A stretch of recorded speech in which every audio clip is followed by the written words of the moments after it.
Hello everyone, this is Sanana Wazish. In the last video we started with different sociological perspectives, जिनमें से आपने देखा था कि sociological perspective एक व्यू पॉइंट है जिसके थ्रू आप सोसाइटी को एग्जामिन कर सकते हैं। और first sociological perspective structural functionalism, उसके बारे में हमने डिस्कशन की थी।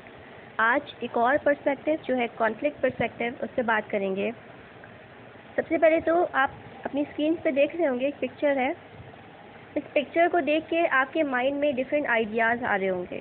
जैसे जो मेन आइडिया आया होगा वो आपके माइंड में आया होगा, there is a competition. So this is what conflict theory और conflict perspective talk about society in the perspective of competition. So let's take a start. This conflict perspective was presented by a sociologist who is Karl Marx. He is the founder of this perspective. And according to him, अगर मैं आम अल्फाज में conflict perspective को define करूं तो मैं ये कहूँगी कि अगर कोई इंसान गरीब पैदा हुआ है तो वो गरीब ही मरेगा। क्यों?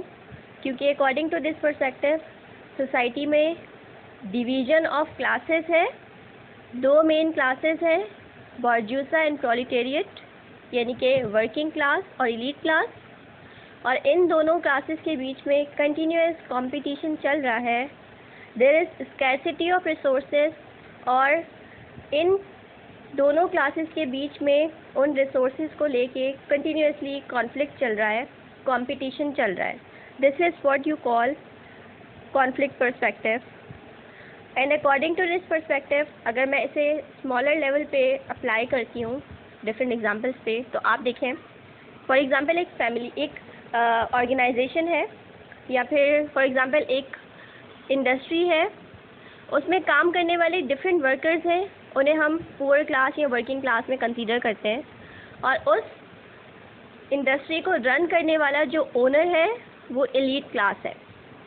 अब होगा क्या, वर्किंग क्लास दिन रात मेहनत करेगी, मैक्सिमम टाइम देगी, मैक्सिमम एफर्ट्स देगी, और उसे इन रिटर्न सिर्फ वेजेस मिलेंगे जिससे वो मुश्किल से अपने एक्सपेंडिचर्स को बेयर कर सकेंगे।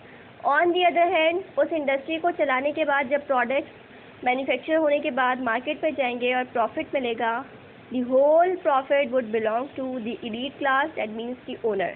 This is what conflict perspective says, that there is scarcity of resources, there is scarcity of power, power has been limited to few people.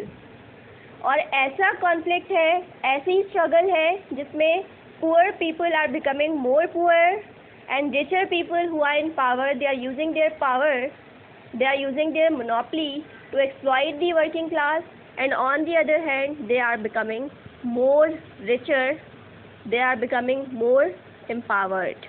This is what conflict perspective says. आप अगर इसे broader level पे, micro level पे different countries पे apply करें, आप इसे अगर डिफरेंट कंट्रीज़ फॉर एग्जांपल जो आपके फर्स्ट वर्ल्ड कंट्रीज़ हैं और जो थर्ड वर्ल्ड कंट्रीज़ है, अब there is scarcity of monopoly. जो अपर कंट्रीज़ हैं, अपर लेवल कंट्रीज़ हैं, यानी जो फर्स्ट वर्ल्ड कंट्रीज़ हैं, वो कभी कर्जा देते हैं, कभी अपनी चीज़ें एक्सपोर्ट करते हैं, और एट दी एंड उनकी एक मोनोपली कायम है जो कि मेंटेन रहेगी। और जो थर्ड वर्ल्ड कंट्रीज़ हैं वो उस कर्जे के नीचे दबे जाते हैं। अगर वो उनसे कोई चीज़ें भी ख़रीदते हैं तो एक्स्ट्रा पे करने के बाद ख़रीदते हैं, तो उनकी वो पावर मेंटेन रहती है फर्स्ट वर्ल्ड कंट्रीज़ की। और जो थर्ड वर्ल्ड कंट्रीज़ हैं या जो लोअर स्केल कंट्रीज़ हैं, they would remain at their position, और they would become more poorer. This is what conflict perspective says. I hope you understood the concept. Look at this picture, it is describing this theory. At one place, there are workers who are continuously protesting, they are stressed, there is frustration over there, they don't have anything to eat, they are totally exhausted. And if you see the next portion of the picture, you can analyze that the elite class, the bosses, the managers, the people who are in power are enjoying their luxuries. This is what you call conflict perspective. That at a time a particular type of class is being exploited by, you can see this picture as well as an example of conflict theory. Here you are seeing that there is only one person who is an elite, वो इतना भारी है, उसका इतना weightage है जो कि इतने सारे लोगों पे हावी है। इतने सारे लोग हैं जो एक तरफ है, दे आर बीइंग एक्सप्लॉइटेड, और monopoly has been restricted to few hands. So these are few examples that I have discussed with you. Just think about your examples, and if you want, you can discuss your examples with me in the comment section. Till then, stay connected and take care.